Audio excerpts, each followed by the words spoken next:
Shalom. So we are in 21, Yahoshua 21, and today the lesson is Refuge in the midst of every tribe. And we talked about last week and the week before we had been talking about the cities of refuge. We talked about what inheritance was, inheritance, and the difference between inheritance and a lot. So we know the lot is your property, but your inheritance is something that is given to you. It's a blessing to something that you didn't um, that you can't earn, but it's bequeathed to you or given to you. And I was looking at that today too.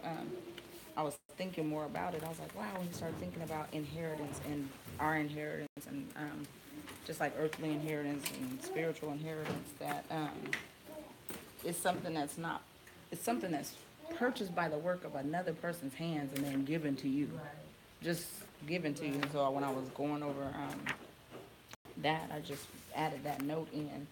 And last week when we talked about Shiloh, that was something that really kept popping out. So we see it again in here. So I'm going to read 21, and then we'll jump into our lesson. It says, then the heads of the households of the Levites approached Eleazar the priest and Yahoshua the son of Nun, and the heads of the household of the tribes of the sons of Israel.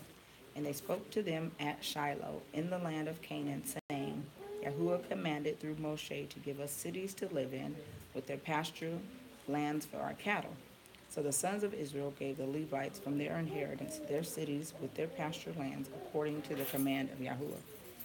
Then the lot came out for the families of the Kohathites, and the sons of Aaron the priest, who were of the Levites, received 13 cities by the lot from the tribe of Judah, and from the tribe of the Simeonites, and from the tribe of Benjamin. And the rest of the sons of Kohath received 10 cities by lot from the families of the tribe of Ephraim, and from the tribe of Dan, and from the half-tribe of Manasseh. And the sons of Gershon received 13 cities by lots from the families and the tribe of Issachar, and from the tribe of Asher, and from the tribe of Naphtali, and from the half-tribe of Manasseh in Bashan. The sons of Merari, according to their families, received 12 cities from the tribe of Reuben, and from the tribe of Gad, and from the tribe of Zebulun. Now the sons of Israel gave by lot to the Levites their cities with their pasture lands, as Yahuwah had commanded through Moshe. And they gave these cities, which are here mentioned by name, from the tribe of the sons of Judah, from the tribe of the sons of Simeon.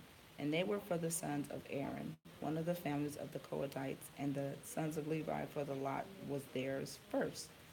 Thus they gave them Arba, being the father of Anak, that is in Hebron, and the hill city of Judah, with the surrounding pasture lands. By the fields of the city and its villages they gave to Caleb the son of Jephunneh and his possessions. So the sons of Aaron the priest gave Hebron to the city of refuge for the manslayer, with its pasture lands, and Libnan and its pastures, and am I in right? Oh, yes, it is. Okay, and Shatir with the pasture lands, and Eshtemoa and its pasture lands, and Holon and its pasture lands, and Debir with its pasture lands, and Ain with its pasture lands, and Juttah, Juttah, with its pasture lands, and Beth Shemesh with its pasture lands. 9 cities from these 2 tribes, and from the tribe of Benjamin, Gibeon with his pasture lands, Geba with its pasture lands, Anatoth with its pasture lands, Alman with its pasture lands, 4 cities. All the cities of the sons of Aaron the priest were 13 cities with their pasture lands. Then the cities from the tribe of Ephraim were allotted to the families of the sons of Kohath, the Levites, even to the rest of the sons of Kohath. And they gave them Shechem, the city of refuge for the manslayer, with its pasture lands in the hill country, and Ephraim and Gezer with its pasture lands, and Kibzaim with its pasture lands, and Beth Horon with its pasture lands, 4 cities. And from the tribe of Dan, Eltekeh and its pasture lands, Gibbethon with its pasture lands, Aijalon with its pasture lands, Gath Rimmon with its pasture lands, 4 cities. And from the tribe of Manasseh they allotted Tanakh with its pasture lands, and Gath Rimmon with its pasture lands, 2 cities. All the cities with the pasture lands for the families and the rest of the sons of Kohath were 10. And to the sons of Gershon, one of the families of the Levites from the half tribe of Manasseh, they gave Golan in Bashan, the city of refuge for the manslayer, with its pasture lands, and Terah with its pasture lands, 2 cities. And from the tribe of Issachar, they gave Kishion to its pasture lands, Dab- Daberath with its pasture lands, Jarmut with its pasture lands, En Ganim with its pasture lands, 4 cities, 30. And the tribe of Asher they gave Mishal with its pasture lands, Abdon with its pasture lands, Helkath with its pasture lands, Rehob with its pasture lands, 4 cities. And for the tribe of Naphtali they gave Kadesh and Galilee, the city of refuge for the manslayer, with its pasture lands, and Hamath Dor with its pasture lands, and Carton with its pasture lands, 3 cities. All the cities of the Gershonites, according to the families, were 13 cities with the pasture lands. And the families of the sons of Merari, the rest of the Levites, they gave from the tribe of Zebulun, jo- Jokneam in its pasture lands, and Karta with its pasture lands, Dimnah with its pasture lands, Nahalal. What just? Yeah, that was the phone. Fell down. I guess it's something on the back of this phone that ain't driving right. Okay, that happened. That really did. Okay, we're back. Something they be falling. The TVs be falling. Oh my goodness. And from the tribe of Reuben, they gave Bezer with its pasture lands, and Jahaz with its pasture lands, Kedemoth with its pasture lands, and Mephah with its pasture lands and cities. And from the tribe of Gad, they gave Ramoth and Gilead, the city of refuge for the manslayer, and its pasture lands, and Mahanaim, yeah, and its pasture lands, and that is Mahanaim. That's something we see in Genesis. Heshbon and its pasture lands, Jazer with its pasture lands, 4 cities. All these were the cities of the sons of Merari according to their families. The rest of the families of the Levites and the lot was 12 cities. All the cities of the Levites in the midst of the possession of the sons of Israel were 48 cities with their pasture lands. These cities each had its surrounding pasture lands, thus it was with all cities. So Yahuwah gave Israel all the land which he had sworn to give their fathers, and they possessed it and lived in it.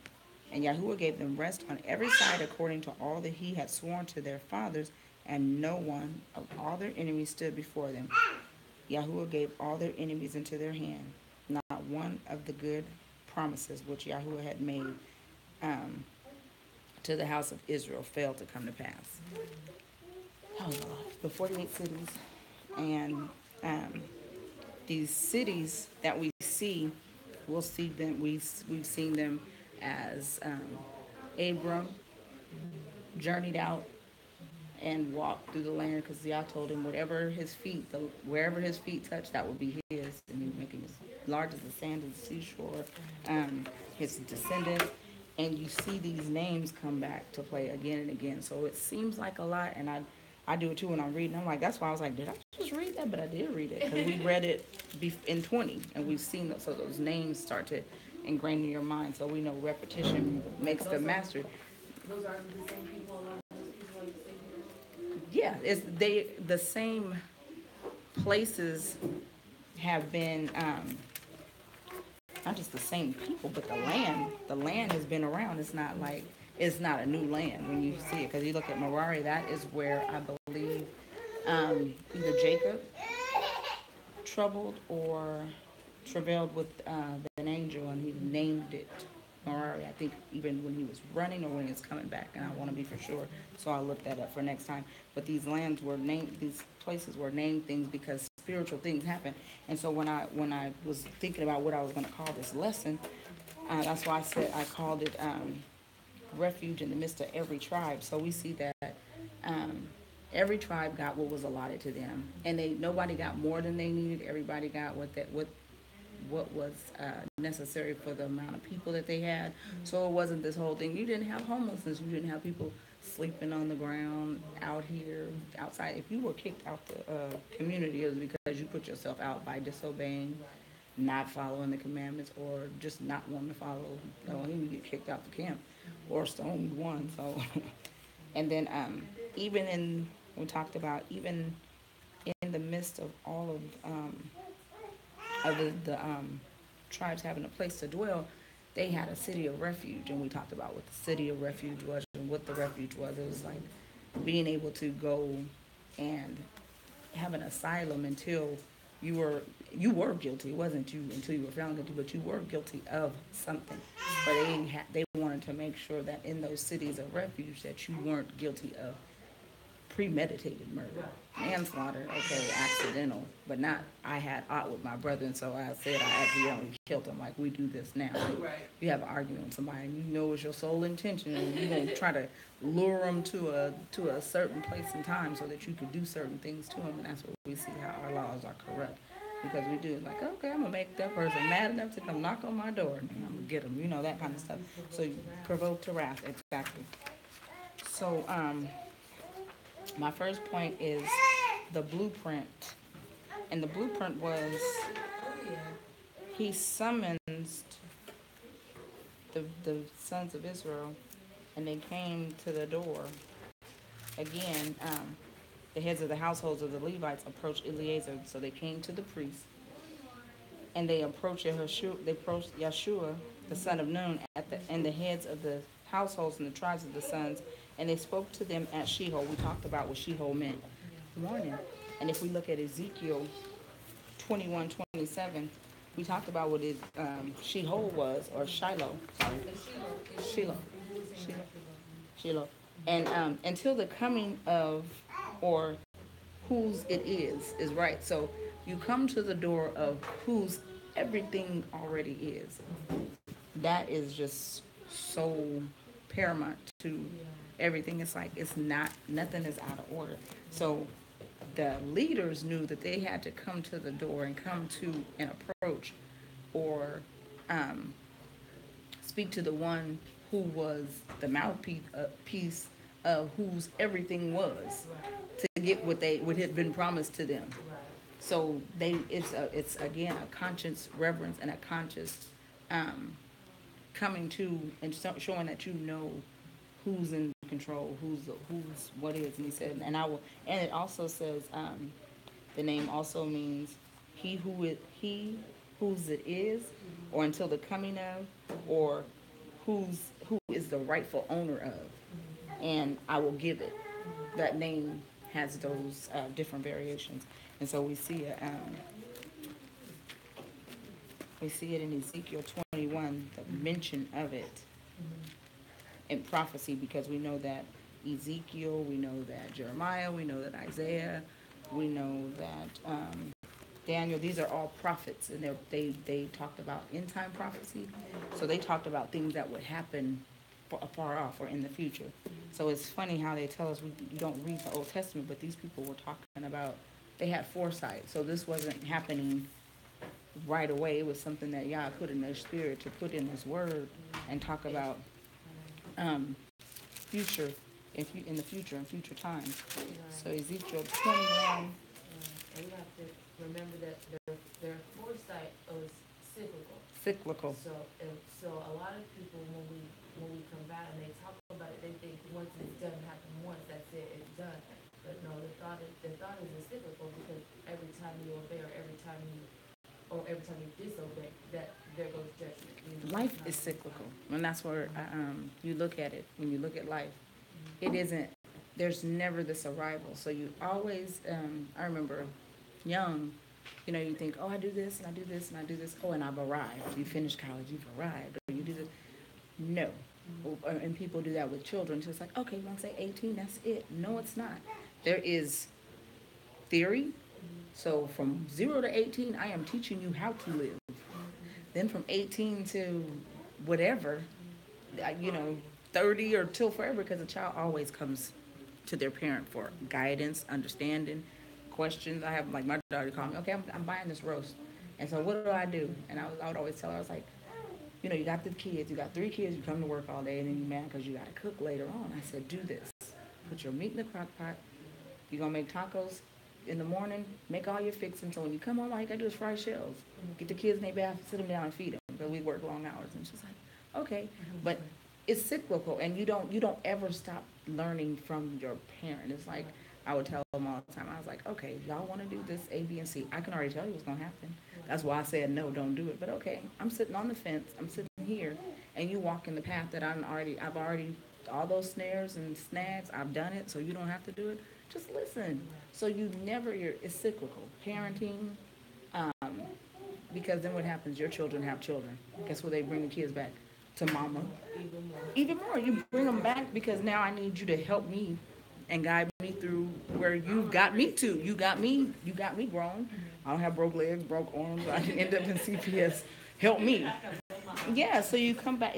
Life is cyclical. Everything is cyclical. It comes full circle. And if you don't pass the test, or if you don't obey and complete, guess what? You're gonna do it all over again. You see it right here. They waited. They had to do it for 40 years. They just kind of wandered because the promise doesn't go away. He just said, okay, you won't get to participate. But then he's always faithful to save a remnant. So you won't see it, but your kids will see it. And that's how a lot of us are too. Like, okay, some of our ancestors missed it, and because of slavery, and then because of bad doctrine, and they've stayed in disobedience, per se. Also stayed breaking the commandments, and they can't understand why they don't have the power on earth to do certain things. Is because you're not operating in order. So it's cyclical, and it's going history repeats itself. He said, and you see that in Ecclesiastes, well, it's old is new again. There's nothing new under the sun. If the sun comes up, the sun goes down. The leaves, they flourish, then they wither. The grass turns green, then it withers, and then it does it again and again. So if you just watch nature, you see. If you watch creation, you see it's cyclical. Nothing is new. It's just, it's recycled. It just does it over, and it's Yah is a God of Elohim of reciprocity. So that's how it works. A seed goes in the ground, the seed dies, then it bears fruit. Blah, blah, blah. Rain, and he does that. So Ezekiel 21:27. Who's his right and I forget. And so he's talking about a judgment. And so he says, a ruin, a ruin, a ruin, and then I shall make it. Then this also will be no more until he comes whose right it is, and I shall give it to him. So you see that the promise made from the beginning. He promised Abram and his seed a land, and the promise didn't go away. It just didn't come forth until who it rightfully belonged to. And we know that to activate a blessing, there has to be obedience. So okay, you don't do what you're supposed to do. You don't. Maybe this generation will come along and do it, because the blessing is there. Because he said his word won't fail. He said heaven and earth will roll up like a squirrel. If one of these things doesn't come to pass. So we know that his word stands, and it stands forever. It's just, okay, he's looking over the earth and seeing who's faithful, who's gonna do it. And we know that from antiquity. We know that Yahoshua had already established that the salvation plan was going to be fulfilled through him, through the seed of the woman. But we just got pictures on earth as to what it looks like, because again, we are in time and we're visual, so we have to see. And so in this lesson, that's what we see. We see the blueprint. We see how he set up things and designed them. Because I don't know, you were with me when we did the tabernacle. So you talked about Merari and the one tribe that carried the pegs for the tent, and the other one that carried the skins for the tent, and another one. Everybody had a job. Everybody had something to do. So the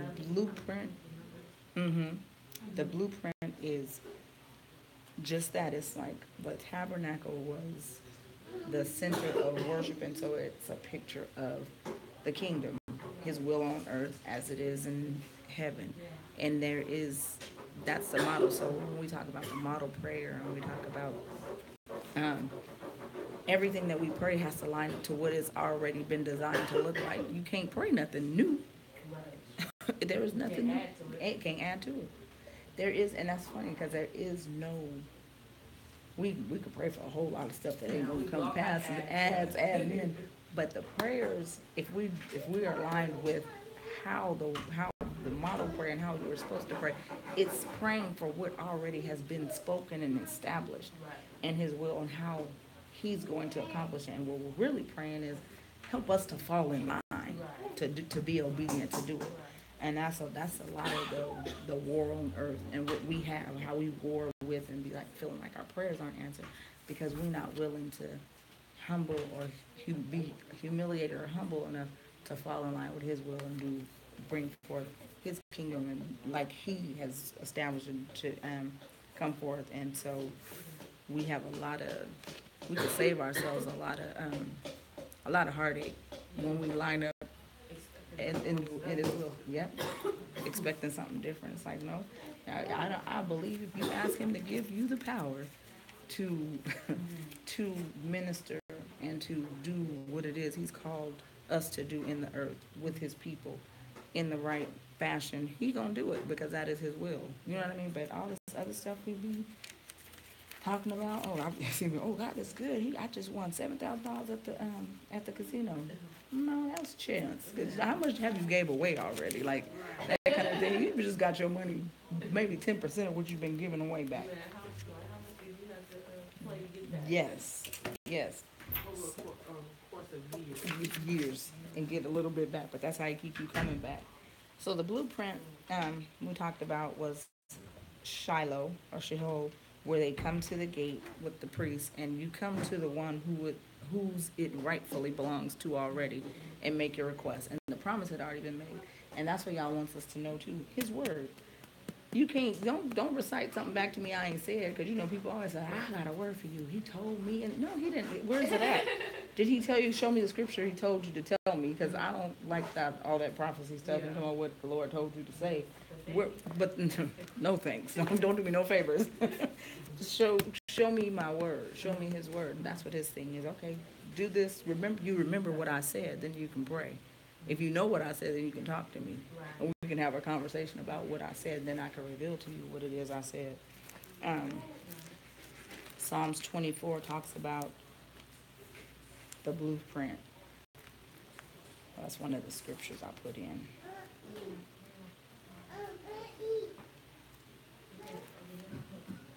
Psalms 24. And it just talks about the glory of entering Zion. And the earth is Yahuwah's and all it contains, the world and those who dwell in it. He has founded it upon the seas and established it upon the rivers. And it says, who may ascend to His hill, into the hill of Yahuwah's, and who may stand in His holy place? He who has clean hands and a pure heart, he who has not lifted up his soul to falsehood, and who has not sworn deceitfully, he shall receive blessings from Yahuwah and righteousness from the Elohim of salvation. And then it just talks, that's verse 5. Verse 6 says, this is the generation of those who seek Him, who seek Thy face, even Yaakov. And then it talks about lift up your heads in 7, O gates, and be lifted up, O ancient doors, that the King of glory may come in. Who is this King of glory? Yahuwah, strong and mighty. Yahuwah, mighty in battle. Lift up your heads, O gates, and lift them up, O ancient doors, that the King of glory may come in. Who is this King of glory? Yahuwah of hosts. He is the King of glory. So when you talk about the blueprint or them coming to the door, the ones whose it is, this is the recognition of whose it is. The King of glory. This is His, and this is His blueprint. This is His plan. And they're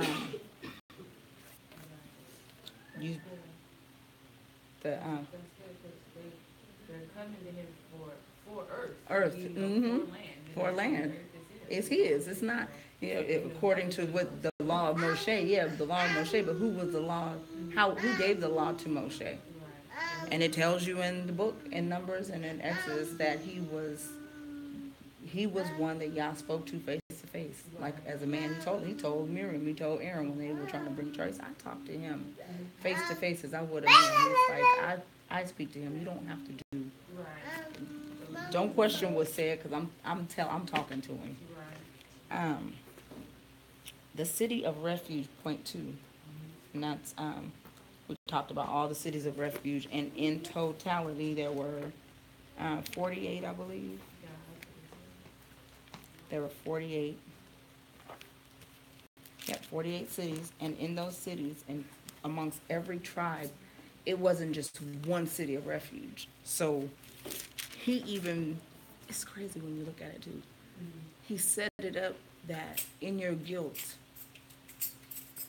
if you, in obedience, went to the cities of refuge, you wouldn't perish, right?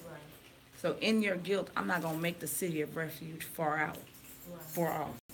Like you said, the word is nigh. It's not as even it's in your heart, it's in your mouth. All you have to do is speak it. The city is right there.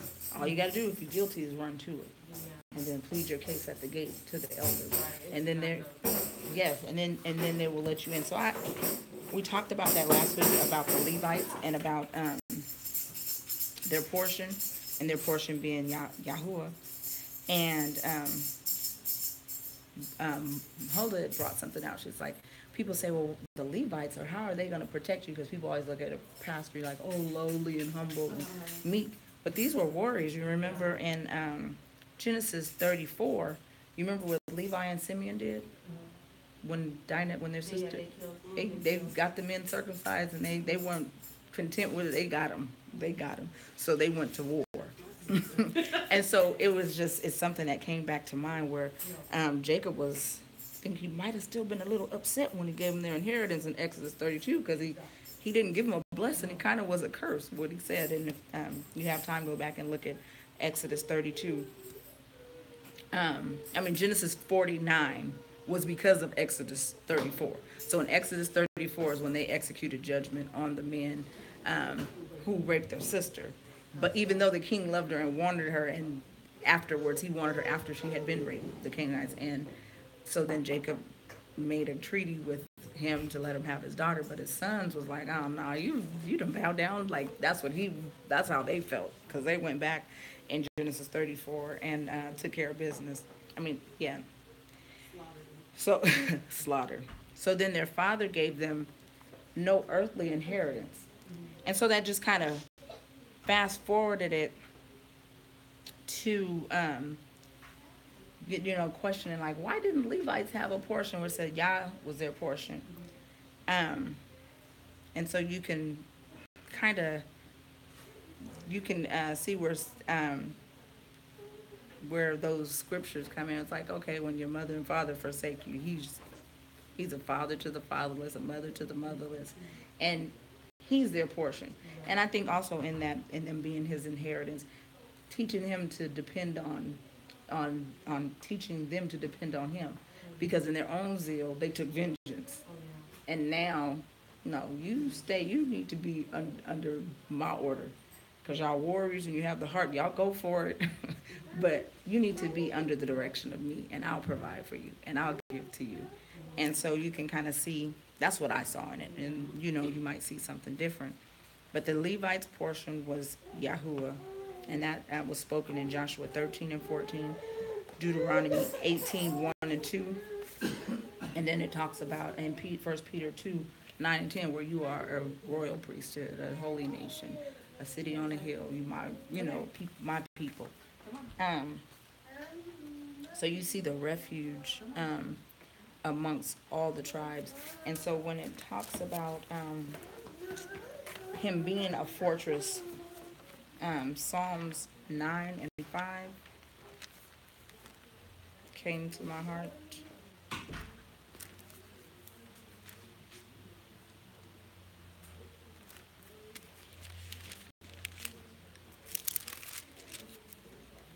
And it says, thou hast rebuked the nations, and thou hast destroyed, no? Was that 9 and 5?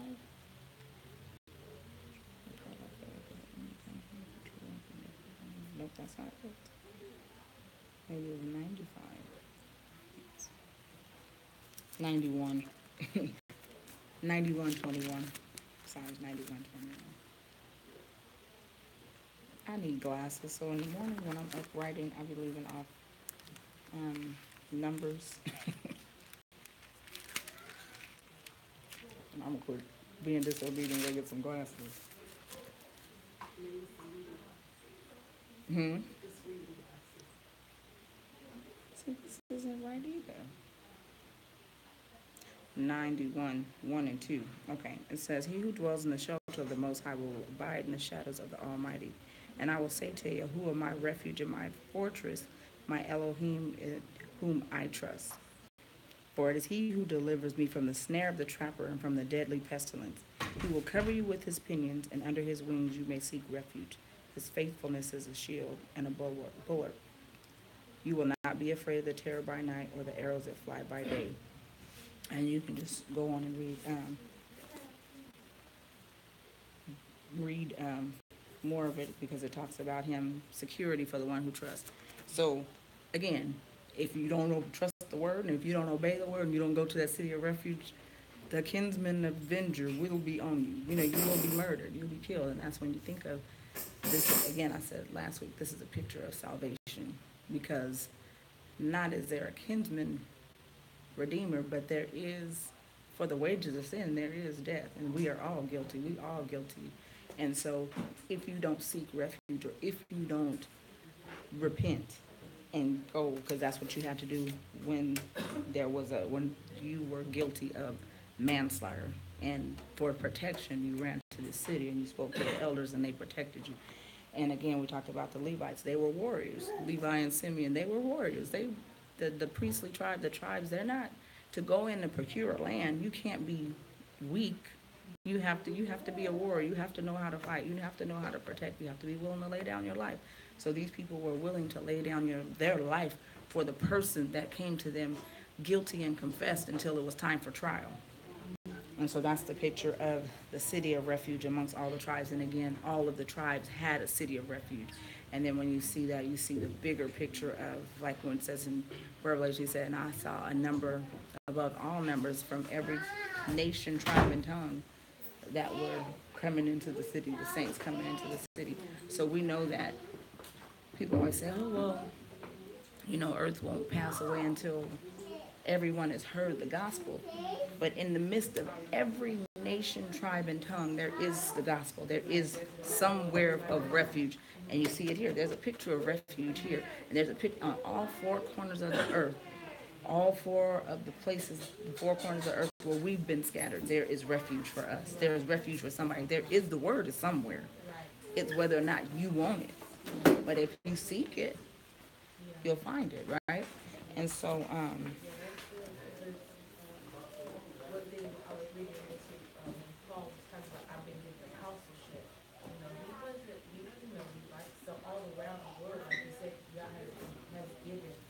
apostleship. Mm-hmm. Oh, yeah. And the apostleship is amongst the city of refuge. Like here, the ark is the city of refuge. Place of refuge where you can come.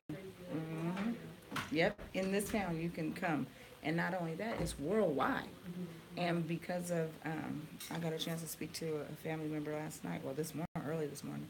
And because of the seeking after his heart, a lot of people have been able to find it, because they're walking away from traditions, man-made traditions, the Sunday worship. They're walking away from that because, like we spoke, and she was just saying that, I see why the power has left. The people don't have power that are praying in the church, because, okay, it's too late now to keep saying you don't know. There is no power, because now you're just not obeying.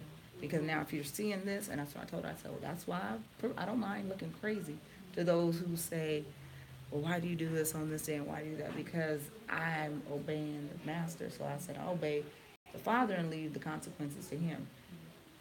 I'll obey him and make every man a liar. And I don't care what it looks like to you. And that's what we have to break away from. So many people, if they were truthful, they would say that they're more in love with tradition than they are the Father.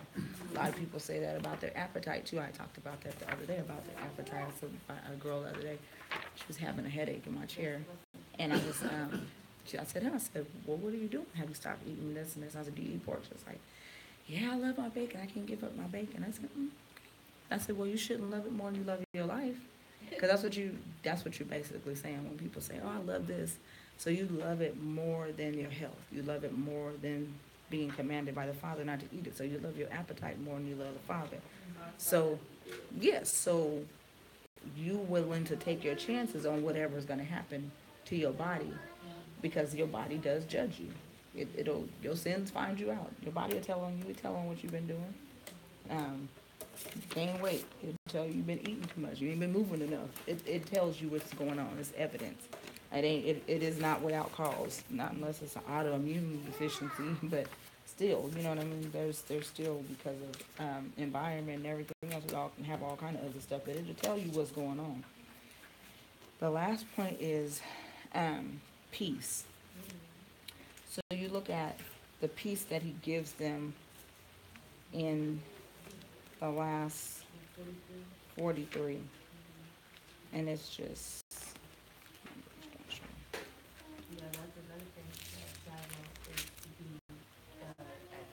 at ease, peace, tranquility, yeah. And that is just something that was, it says, and so Yahuwah gave Israel all the land he had sworn to give their fathers, and they possessed it. What did I say about the promises? You might not get to partake in the inheritance, but then maybe your kids will partake in the inheritance. Because of your disobedience, you disqualified. But the inheritance is still the inheritance. It's there. But you got to obey to get it. Right, because even Yah said, I'm not going to give it to you, but I'm going to give it to the ones that didn't know no better. That didn't know no better. You did. And willingly. I mean, we call those sins of omission and commission. You willingly disobeyed. You know, and these children, they watch. And that's the thing, is like we said, cyclical. Breaking generational curses. Curses are cyclical. How do you think we learned how to celebrate Christmas or go to church on Sunday? Somebody just told me. I never looked in the Bible and said, okay, you just read over it, but there's this cognitive dissonance that takes place when, well, grandma just did it, so I just do it. I'm reading what this says, but it's not lining. It ain't firing like ting, ting. It's not making sense because I saw this happen, so I'm just going to follow. So the generational curses will continue until somebody stops. And that's the thing, somebody stops and says, hey, you know what?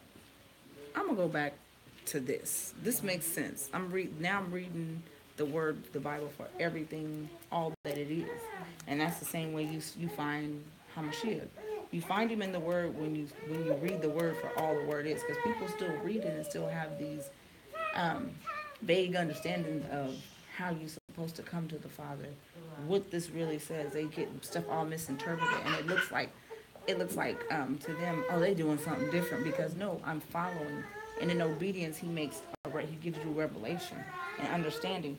And so in 45 it says, not one of the good promises which Yahuwah had made to the house of Israel failed to come to pass.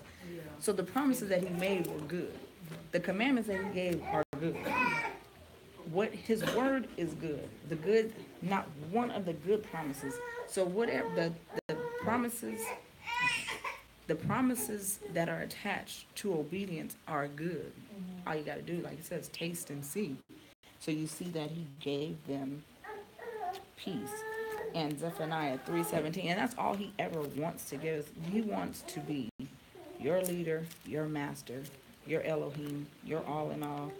And all he wants from you is total allegiance and obedience. And then you see what he'll do. Zephaniah 3:17.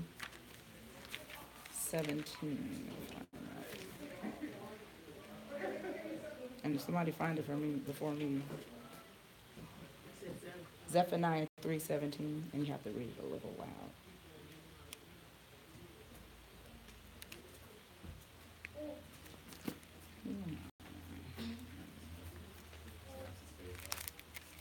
Who would like to give the synopsis for the class? Oh, Christine's been here.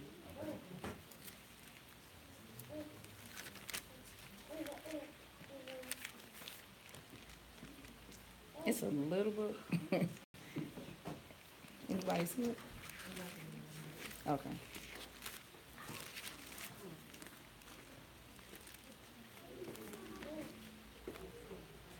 You said what? 3:17, Zephaniah. Yahuwah the Elohim in the midst of thee is mighty. He will save, he will rejoice over thee with joy. He will rest in his blood. He will joy over thee with singing. Yes? Yes. And so that's what the peace looks like. When you have peace and the peace of Yahuwah and he's pleased, you can rest. And that's just a picture, an analogy, like a father kind of rocks and coddles his child, like, okay, and I'm gonna protect and I'm gonna watch, like like you're nursing your baby right now. You holding her and you watching, you know what I mean? She knows that she's safe right here, and that's how he does us. When there's obedience and when he gives you peace, that's what it looks like. It says none of the enemies, because there are enemies. He didn't say he made them disappear. He delivered them into their hands, though, and they were able to destroy them. But when you're in disobedience, you reap destruction unto yourself, because then you disobey, and then you invite certain things in. You don't get rid of certain things that can cause confusion in your life, in your spiritual walk. Then you heap destruction unto yourself, and it's like, okay, yeah, I'm not gonna give you rest from your enemies. You're playing with them. You can't play with your enemy and then won't rest from your enemy. So that was 21. I don't know if anybody had anything they wanted to add to it. We're gonna do our everybody else is gonna come out. We're gonna do our synopsis, and hope you guys have been blessed on this Shabbat. Shalom.